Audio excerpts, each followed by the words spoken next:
हर अंग की अपनी स्मृति होती है लोकल, कि ये अंग इतने वर्ष चलेगा, ये अंग 100 वर्ष के लिए बनाया तो 100 वर्ष चलेगा। अब उसकी स्मृति चली गई तो वो तो सड़ने गलने लगेगा। लेकिन जो सर्जरी की स्थूल की, उसके साथ साथ सूक्ष्म की भी सर्जरी हो जाती है, ये डॉक्टर साहब को दिखता नहीं, इसलिए सर्जरी के बाद भी कष्ट बना रहता है हमेशा। वो कष्ट सूक्ष्म शरीर के कटने का है।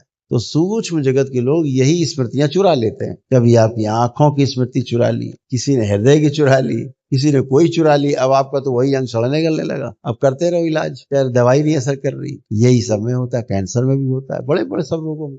शरीर की स्मृतियां काम तभी करती हैं जब तक जीवन शरीर में सक्रिय है।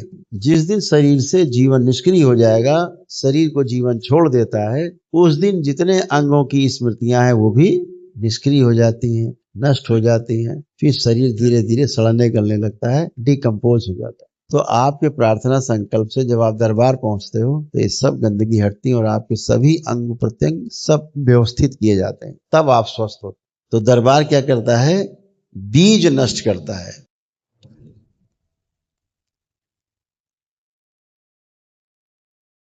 कि जैसे किसी आदमी का मान लीजिए हाथ की सर्जरी हो गई, ठीक है, तो वो जोड़ जाड़ के सिल साल के उसको और महीना 2-4 महीना में उसको बराबर कर देगा, ठीक हो गया। लेकिन जो सर्जरी की स्थूल की, उसके साथ साथ सूक्ष्म की भी सर्जरी हो जाती है, ये डॉक्टर साहब को दिखता नहीं। जब दिखता नहीं है तो स्थूल तो कटा हुआ सिल दिया, जोड़ दिया, ठीक हो गया। अब सूक्ष्म उन्हें दिखता नहीं, कैसे सिलें, कैसे जोड़ें, कैसे कष्ट हटाएं। इसलिए सर्जरी के बाद भी कष्ट बना रहता हमेशा। वो कष्ट सूक्ष्म शरीर के कटने का है। दरबार देख लेता है कौन सा अंग कटा पड़ा हुआ है, कौन सा अंग इनका निस्तेज है, कौन सा अंग गायब है। शरीर का जो अंग सूक्ष्म में गायब होगा, उसकी यानी गायब होने का मतलब उस अंग की स्मृति नहीं होगी वहां, तो वो अंग धीरे धीरे निष्क्रिय होने लगेगा, सड़ने गलने लगेगा। हर अंग की अपनी स्मृति होती है लोकल, सोच विचार वाली नहीं। अंग की अपनी स्मृति है कि ये अंग इतने वर्ष चलेगा, ये अंग 100 वर्ष के लिए बनाया तो 100 वर्ष चलेगा। अब उसकी स्मृति चली गई तो वो तो सड़ने गलने लगेगा। तो सूक्ष्म जगत के लोग यही स्मृतियां चुरा लेते हैं। कभी आपकी आंखों की स्मृति चुरा ली, किसी ने हृदय की चुरा ली, किसी ने कोई चुरा ली। अब आपका तो वही अंग सड़ने गलने लगा। अब करते रहो इलाज, यार दवाई नहीं असर कर रही। यही सब में होता है, कैंसर में भी होता है, बड़े बड़े सब रोगों में होता है। तो आपके प्रार्थना संकल्प से जब आप दरबार पहुंचते हो तो ये सब गंदगी हटती है और आपके सभी अंग प्रत्यंग सब व्यवस्थित किए जाते हैं, तब आप स्वस्थ होते हो। अदरवाइज ये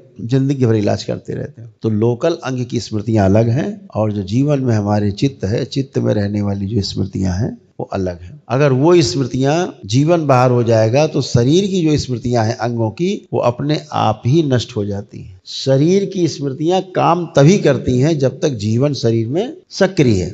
जिस दिन शरीर से जीवन निष्क्रिय हो जाएगा, शरीर को जीवन छोड़ देता है, उस दिन जितने अंगों की स्मृतियां हैं वो भी निष्क्रिय हो जाती हैं, नष्ट हो जाती हैं। फिर शरीर धीरे धीरे सड़ने गलने लगता है, डिकम्पोज हो जाता है। यही साइंस है, यही विज्ञान है। ये जीवन पूरे शरीर में घूमता रहता है, पूरे शरीर में जीवन घूम रहा है, पूरे शरीर में। जैसे बिजली जल रही, कैसे जल रही? बिजली पूरी घूम रही है, चली आ रही है, लगातार उसका प्रभाव आ रहा है, इसलिए चल रहा है। बीच से प्रभाव काट दीजिए, गिरा दो MCB, अभी बंद हो जाएगी। ऐसे ही जीवन पूरे शरीर में बहुत स्पीड में, बहुत गति में चक्कर लगाता रहता है। एक एक कोशिका के 20 से चक्कर लगाता है, हर 2 कोशिका के 20 से चक्कर लगाता है। शरीर के एक एक कोशिका जीवन का प्रभाव ऐसे बहता है। जिस शरीर के अंग से जीवन का प्रवाह बहना बंद हो जाता है तो वहां लकवा मार जाता है या सड़ने लगता है, मतलब वहां जीवन का वो प्रवाह नहीं हो रहा है। दरबार क्या करता है? वही जीवन का प्रवाह फैला देता है। तो लकवा जैसा बीमारी भी आदमी कहता है अरे मेरा तो हाथ चलने लगा, तो जीवन का प्रवाह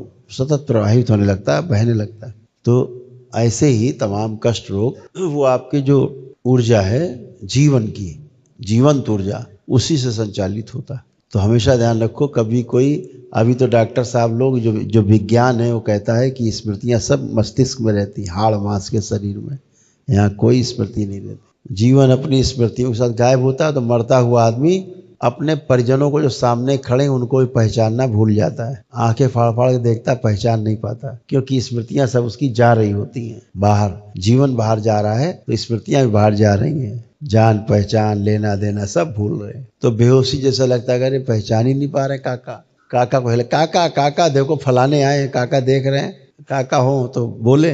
तो ऐसे स्मृतियां शरीर में होती तो पहचानना नहीं भूलते जब तक दम नहीं निकल जाए। तो स्मृतियाँ बाहर चली जाती। जैसे एक अभी समस्या आई AI की, आजकल बच्चे बहुत यूज कर रहे हैं, तो उनकी स्मृतियाँ जो है सब चली जाती हैं। AI खा जाता है, बच्चे संज्ञा शून्य होने लग गए हैं, सब भूलने लग गए हैं, उनकी स्मृतियाँ चली गई खुद की। तो खाना कैसे खाया जाता है ये भी भूल रहे हैं, कैसे चला जाता है ये भी भूल गए।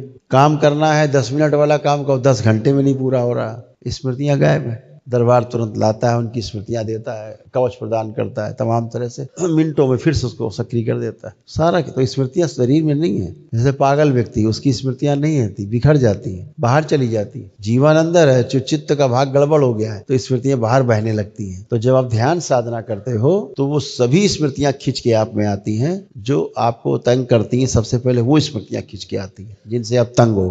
तो जब बीज ही नहीं रहेगा तो वृक्ष कहाँ से बनेगा? तो दरबार क्या करता है? बीज नष्ट करता है, फल फूल कांटे नहीं नष्ट करता, बीज ही नष्ट कर देता है ताकि पेड़ ना ही उगे, पेड़ ही ना बने। स्मृति नष्ट करता है। तो स्मृति कहाँ है? कारण शरीर में। वृक्ष कहाँ है रोगों का? तो सूक्ष्म शरीर में। तो दरबार ने क्या प्रक्रिया अपना ली अब कि बीज से ही नष्ट कर देंगे, वहीं से नष्ट कर देंगे, रोग ही नष्ट हो जाए, काम खत्म। और जो बन गए हैं रोग स्थूल में, शरीर में बन गए हैं, अब तो बन गए, तो उनको भी नष्ट करना है। आपके प्रार्थना संकल्प से वो भी नष्ट हो जाएंगे।